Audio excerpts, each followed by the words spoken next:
Hey, it's Soul, and today I want to talk about adventures in World of Warcraft Shadowlands.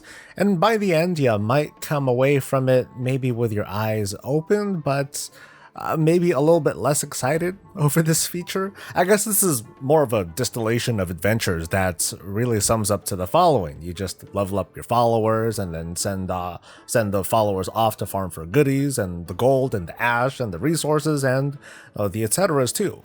Right now, only a few weeks into Shadowlands, all of us are still dipping our toes, feet, legs, and whatever into these adventures, and there's a lot more to explore, but there isn't. We want to level our followers to complete tougher missions and to get that hard to get soul ash, which soon won't be as hard to get, and it's much easier and mundane to do than you think. We're just not at that stage yet.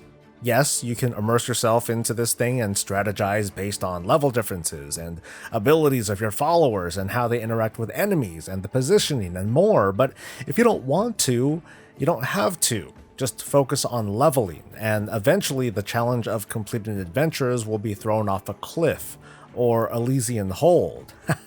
It's a Covenant joke. Cool. As I mentioned just earlier and in previous videos, adventures introduce numerous variables that make it hard to just brute force followers into a mission and expect victory, and I'll list them here. There's the number of followers that you have, and their level, and the mission level, and abilities, and positioning, and all of these factor into this auto battle simulator that takes all of these variables and turns it into combat. Characters act in turn based on their abilities, dealing damage and healing and buffing allies. But if you haven't noticed already, if you look at the screen, the values of these abilities is static. There's no RNG, there's no variance like misses or crits. In fact, if you were to play out the same battle with the same group numerous times, the way the battle plays out does not change because the variables don't have elements of randomness to it. This is difficult to simulate in a live game because, at the moment, our followers level up. The mission level also increases at certain milestones too, all to simulate a war of growth versus increasing challenge, and the adventure still feels like battles play out a bit differently each time. That's why there's been no adequate answer to the mission table in the form of an add-on. There's too much to consider, and too much can change. The current add-ons in play only factor in the life and damage of friendly and enemy troops, which doesn't mean much when taking on an even level mission. Here's the rub though. I'm only speculating this, but I'm pretty sure I'm right, but eventually these variables will no longer be variable. Eventually, we run out of followers to obtain. That means at some point in the game, there will be a total of 4 different rosters of followers, one for each covenant. I don't know what the max level for our followers is. We might assume that it's 60, it could be lower, but really that doesn't matter. There will be a max level, meaning that there's going to be a maximum value to a follower's health and their abilities. And along with that, there will also be a cap to mission level or difficulty. So what does this all mean?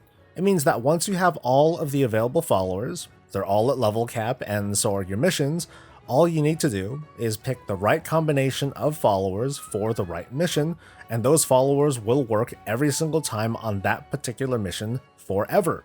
Of course, very few people are going to, sit down and write out every mission and identify a handful of working combinations for each and every one, but who are those very few people? I'm talking about add-on creators. Very smart people, or those with savvy data mining skills, will eventually take all of this data and turn it into an add-on. Eventually, we'll be able to log in, click the mission of our choice, and it'll auto-populate with a combination with a guaranteed success rate. Functionally, the mission table will look and feel just like previous ones because at that point, like the earlier tables, the variables that factor into a mission success rate will be fixed and predictable. Like I said near the start of this, the real strategy of succeeding in adventures in Shadowlands is, well, you just need to collect all the possible followers from the campaign, the renown levels, and Torghast, and then level them up. I mean, sure, you can throw your people against the more difficult missions, and yes, you can immerse yourself into the experience and play it as intended. But you could also do the bare minimum, gain levels, and wait for an add-on to bypass all the strategy and guesswork. As for me, I do like these adventures. I mean, at its core, it's a limited auto battler that doesn't have what it takes to be a super challenging system, but it's not meant to be a source of consistent frustration. I don't think it's a waste of developer time either. It's still pretty fun for me, and as much as some people might hate this sort of concept, it's another moment where the World of Warcraft continues to develop for an evolving audience with wider interests. And maybe I'm wrong, maybe a future update could add some variants to add some spice, and otherwise make an add-on nearly impossible to maintain during this entire expansion cycle. But otherwise, I think I'm done sharing my thoughts on this, so feel free to share yours in a comment below. Don't forget to like and subscribe to the channel for more commentary and all things Warcraft. We'll see you next time. Until then, stay safe, stay healthy, and stay breezy.